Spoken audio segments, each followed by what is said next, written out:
सभी को नमस्ते। मैं हूं Kunal Sudani, global trading centre Shinhan bank India से। एंड हमेशा से हमने हमारा जो एपिसोड है वो सिर्फ इंग्लिश लैंग्वेज में किया है, तो इस बार क्यों ना हम इंग्लिश को नहीं मद्देनजर रखते हुए हिंदी से शुरुआत करें ताकि ज़्यादा लोग कनेक्ट कर सकें। सो हमारी एनालिसिस एंड ग्लोबल फैक्टर्स पे, डोमेस्टिक फैक्टर्स पे, और हमारा व्यू क्या बनता है करेंसी पेयर्स पे, इस पे हम आज डिस्कशन करेंगे।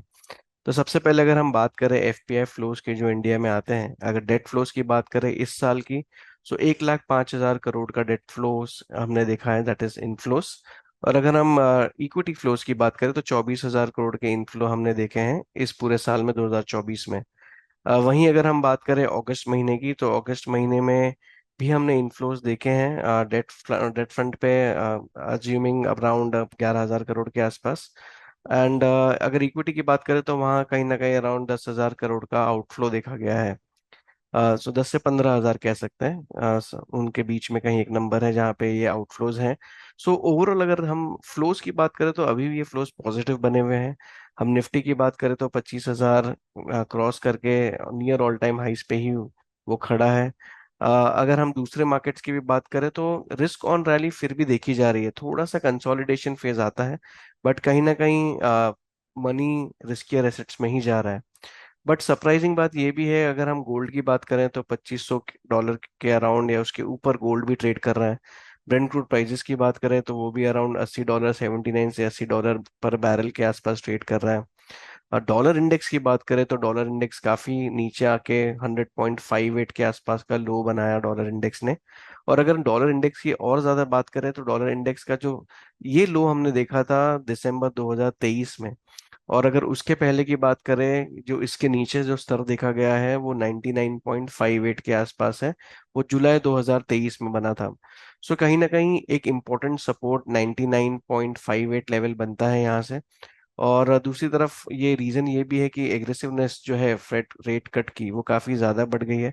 बट कहीं ना कहीं डेटा पॉइंट्स मिक्स हैं, कुछ पॉजिटिव डेटा पॉइंट्स भी है जो सपोर्ट करते हैं कि इतनी एग्रेसिवनेस की जरूरत है या नहीं। सो स्प्लिट है थोड़ा market, 25 basis point market discount कर रहा है इस सितंबर मंथ में। सितंबर 17-18 को एफओएमसी पॉलिसी है। वहाँ पे 25 बेसिस तो डिस्काउंटेड है ही, बट कहीं ना कहीं कुछ मार्केट पार्टिसिपेंट्स 50 बेसिस पॉइंट की भी बात कर रहे हैं। एंड ओवरऑल इस साल में अराउंड 100 बेसिस पॉइंट की भी बात कर रहे हैं। सो ये एग्रेसिवनेस कितनी रहती है वो इम्पोर्टेंट होगा देखना, यूएस इलेक्शंस भी है नवंबर में।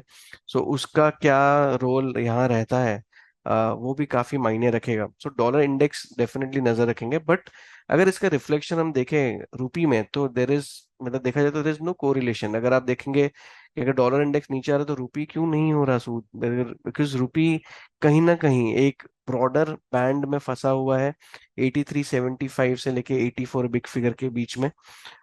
ये दोनों एरियाज जो हाईज अगर हमने बात की थी पिछले हफ्ते भी, 84.14 की एनडीएफ हाईज है जो ट्रेडेड हाईज है।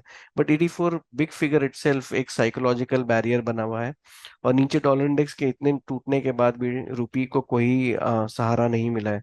सो कहीं ना कहीं ये सेंट्रल बैंक काफी इसको रेंज को मेंटेन करे रख रही है। और ये रिफ्लेक्शन है एफएक्स रिजर्व से भी, अगर $674.66 बिलियन के रिजर्व हैं, जहाँ पे अगर हम टिक करें एफसीए की बात करें तो अराउंड $591 बिलियन के आसपास।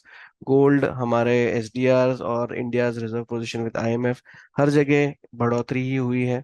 इसीलिए हमारे एफएक्स रिजर्व भी ज्यादा है, बट कहीं ना कहीं ये इंटरवेंशन देखा जा रहा है इस ब्रॉडर रेंज में। तो ये मद्देनजर रखना होगा, अगर कहीं ना कहीं ये रेंज ब्रेक होती है इधर साइड्स तो डेफिनेटली एक अगर हम 84 प्लस की बात करें तो 84, 15, 20 टेस्ट करेगा। और अगर हम कंसोलिडेशन टुवर्ड्स रुपी एप्रिसिएशन की बात करें तो एक क्लोजिंग हमें चाहिए होगी बिलो 83.70, तब जाके एक सुकून होगा शायद रुपी के लिए। तब तक आई थिंक ये रेंज प्ले चलता रहेगा।